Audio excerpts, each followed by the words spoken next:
Part 2.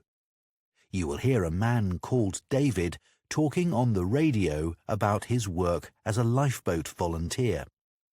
First, you have some time to look at questions 11 to 16.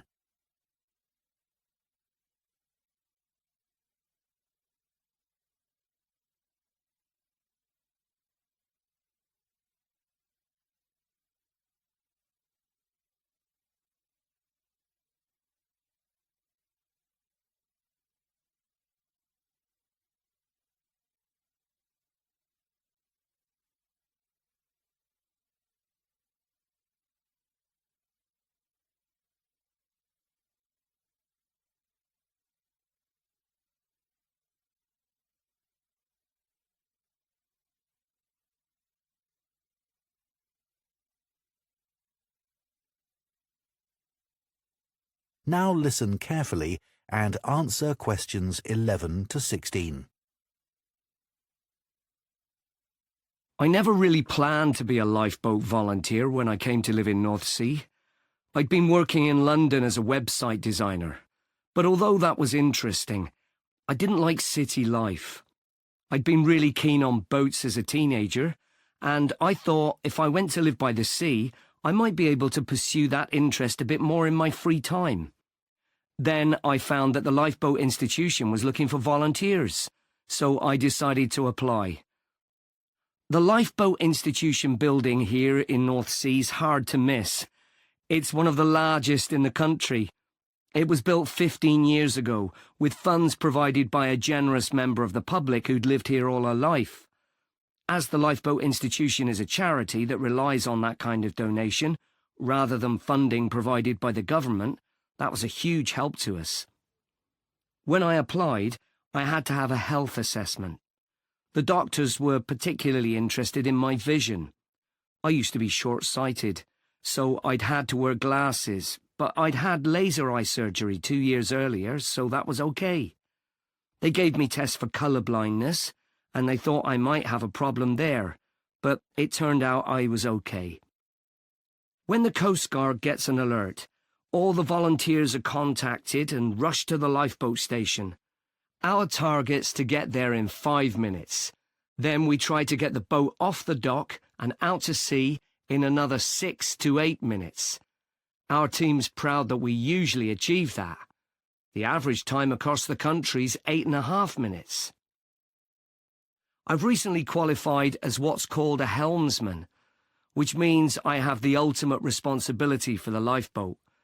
I have to check that the equipment we use is in working order. The crew have special life jackets that can support up to 4 people in the water, and it's ultimately my decision whether it's safe to launch the boat. But it's very rare not to launch it, even in the worst weather. As well as going out on the lifeboat, my work involves other things too. A lot of people underestimate how quickly conditions can change at sea, so I speak to youth groups and sailing clubs in the area about the sorts of problems that sailors and swimmers can have if the weather suddenly gets bad.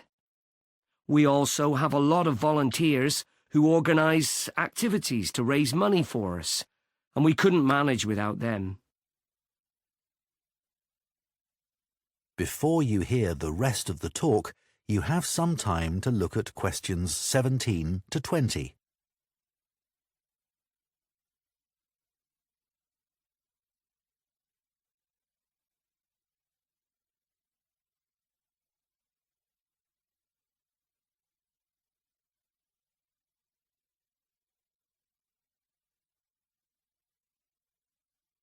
Now listen and answer questions 17 to 20.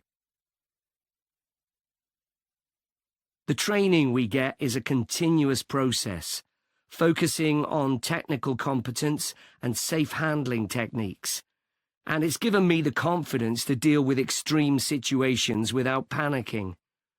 I was glad I'd done a first aid course before I started, as that's a big help with the casualty care activities we do.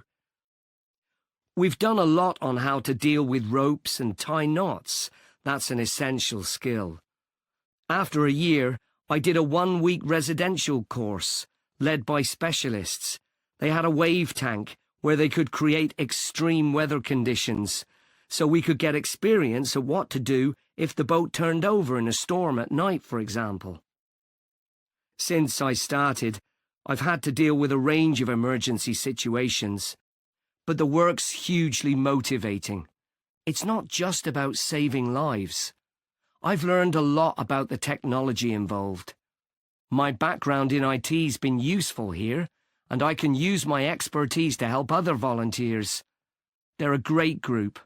We're like a family, really, which helps when you're dragging yourself out of bed on a cold, stormy night. But actually, it's the colder months that can be the most rewarding time. That's when the incidents tend to be more serious, and you realise that you can make a huge difference to the outcome. So, if any of you listeners are interested, why don't you give us a call? That is the end of part 2. You now have 30 seconds to check your answers to part 2.